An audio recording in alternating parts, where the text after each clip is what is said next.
আসসালামু আলাইকুম। প্রিয় দর্শক, প্রথমেই একটি কথা বলে রাখতে চাই, তা হচ্ছে দেশের গণতান্ত্রিক রাজনীতির জন্য এই মুহূর্তে তারেক রহমানকে অবশ্যই খুব প্রয়োজন।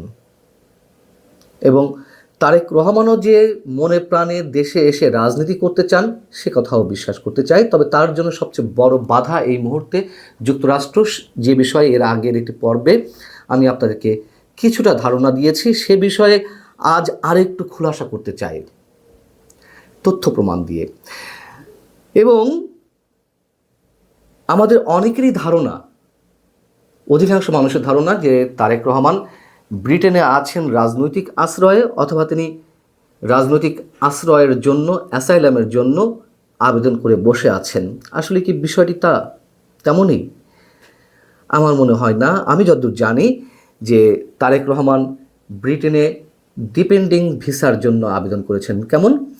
সেটি হচ্ছে, তারেক রহমানের স্ত্রী জুবাইদা রহমান ব্রিটেনের একজন কনসালটেন্ট ডক্টর। সেখানে তার পেশার মূল্য অনেক। তিনি এরই মধ্যে হয় পার্মানেন্ট রেসিডেন্সি পেয়েছেন অথবা সিটিজেনশিপ পেয়েছেন, দুটোর যে কোনো একটা। আর তাদের কন্যা, একমাত্র কন্যা জাইমা রহমান, তিনি সিটিজেনশিপ পেয়েছেন, এটুকু জানি। এখন তারেক রহমান হয়তো এর কোনোটিই পাননি, বা যতদূর জানি আমি, যেহেতু কোনোটিই পাননি, সেহেতু ডিপেন্ডিং ভিসার জন্য তার পাসপোর্টটি ব্রিটিশ সরকারের কাছে রয়েছে। এবং তার একটি প্রমাণ যে যেহেতু তার পাসপোর্ট নেই, বাংলাদেশ সরকারের পক্ষ থেকে বলা হচ্ছে যে তিনি যাতে দেশে আসতে পারেন, তার মমতাময়ী মায়ের স্পর্শ পেতে পারেন, সঙ্গীর অবস্থায় তার মায়ের পাশে থাকতে পারেন, এই জন্য একদিনের মধ্যে ট্রাভেল পাসের ব্যবস্থা করবে। কিন্তু তারেক রহমান সেটিও নিতে চাননি, বা এখনও পর্যন্ত সেই ধরনের কোনো ইচ্ছা প্রকাশ করেনি। এটি সরকারের পক্ষ থেকেই বলা হচ্ছে। এখন অনেকে প্রশ্ন করতে পারেন যে দেশে আসার ক্ষেত্রে যদি পাসপোর্ট সমস্যা হয়ে থাকে, তাহলে তিনি এর মধ্যে গত 18 বছরের মধ্যে দুবাই, সিঙ্গাপুর বা সৌদি আরব কীভাবে ভ্রমণ করলেন, সেটিও করতে পারেন তিনি ব্রিটিশ সরকারের কাছে। স্পেশালি তিনি আবেদন করে হয়তো জরুরি কাজে তিনি এইসব দেশে গেছেন। কিন্তু খেয়াল করে দেখুন, তারেক রহমান কিন্তু এর মধ্যে কখনো যুক্তরাষ্ট্রে প্রবেশ করতে পারেননি বা যাননি। কেন যাননি? এবার আসি আসল কথায়। 2007-08 111 সরকারের সময় বাংলাদেশে মার্কিন রাষ্ট্রদূত কে ছিলেন? James F Moriarty. তখন ওয়াশিংটনে জেমস এফ মরিয়ার্টি একটি বার্তা পাঠান, গোপন বার্তা পাঠান, যেই বার্তাটি জুলিয়ান অ্যাসেঞ্জের উইকিলিক্স ফাঁস করেছিল। লক্ষ লক্ষ তার বার্তা ফাঁস করেছিল উইকিলিক্স, এবং তার মধ্যে তারেক রহমান সম্পর্কে বেশ কয়েকটি বার্তা উইকিলিক্স ফাঁস করেছিল, যেগুলো আবার তখন বাংলাদেশে গণমাধ্যমে প্রকাশ হয়েছিল। আমরা হয়তো অনেকেই ভুলে গেছি। উইকিলিক্সের ফাঁস করা তথ্য থেকে যা জানা যায়, বাংলাদেশে মার্কিন দূতাবাস ওয়াশিংটনে যে তার বার্তা পাঠিয়েছিল, গোপন তার বার্তা, সেখানে যে বক্তব্যটি ছিল তা হচ্ছে এরকম যে তারেক রহমান বাংলাদেশের রাজনীতির জন্য কিংবা গণতান্ত্রিক রাজনীতির জন্য হুমকি স্বরূপ, বা তাদের ভাষাটি ছিল এরকম, মানে তারা যেভাবে তারেক রহমানকে পোর্ট্রেট করেছিল, সহিংস রাজনীতির প্রতীক। সেই বার্তায় বলা হয়, দূতাবাস বিশ্বাস করে, অর্থাৎ মার্কিন দূতাবাস, বাংলাদেশের মার্কিন দূতাবাস বিশ্বাস করে যে তারেক গুরুতর রাজনৈতিক দুর্নীতির জন্য দোষী, যা মার্কিন জাতীয় স্বার্থের উপর গুরুতর প্রতিকূল প্রভাব ফেলছে।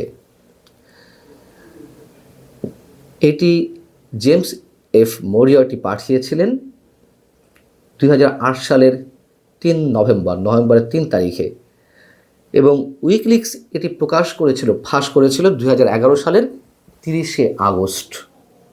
এর প্রায় 6 মাস পর আবার যখন জেমস এফ মরিয়ার্টি যুক্তরাষ্ট্রে অবস্থান করছেন, তখন বাংলাদেশে মার্কিন দূতাবাসের চার্জ ডি অ্যাফেয়ার্স গীতা পাসি, তিনি ওয়াশিংটনে আরেকটি তার বার্তা পাঠান, গোপন তার বার্তা।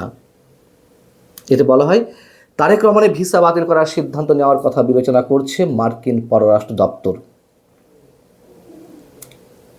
প্রত্যুত্তরে জেমস এফ মরিয়র্টি লেখেন, তারেক রহমানের কর্মকাণ্ড সরকারের প্রতি জনসাধারণের আস্থা দুর্বল করেছে এবং গণতান্ত্রিক প্রতিষ্ঠানের স্থিতিশীলতা নষ্ট করেছে।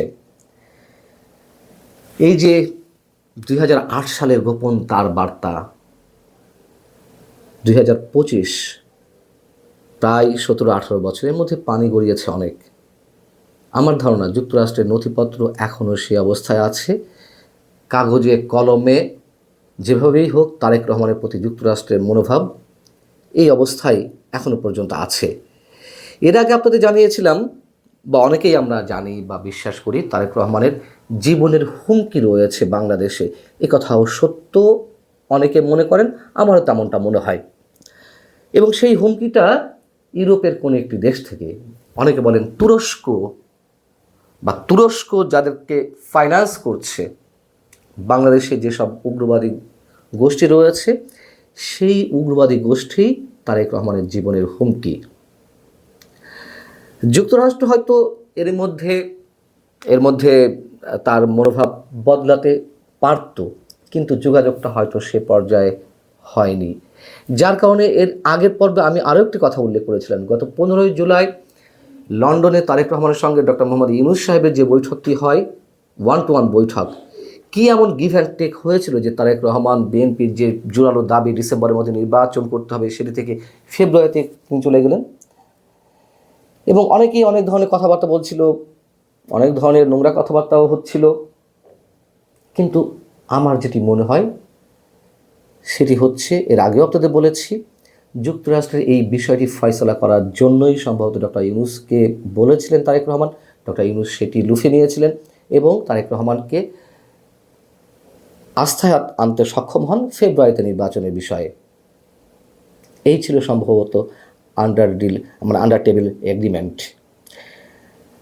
কিন্তু ডক্টর ইউনূস সম্ভবত সেটি করেননি বিধায় বাংলাদেশে আসার ক্ষেত্রে তারেক রহমান কোনো প্রকার ভরসা পাচ্ছেন না।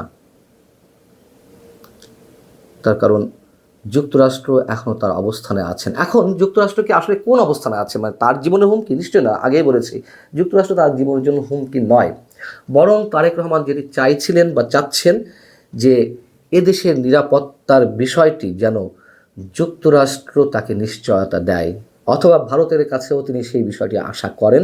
অনেকেই বলছেন সেটি ভারতের প্রসঙ্গটিও।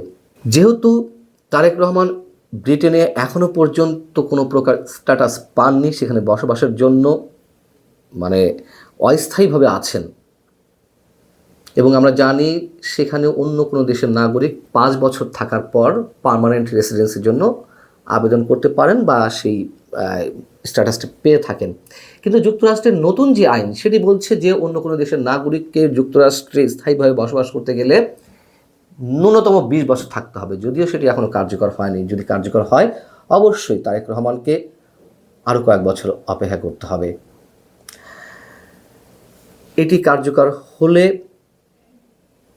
নিশ্চয়ই আরও অনেক ধরনের জটিলতার মধ্যে তারেক রহমানকে পড়তে হবে।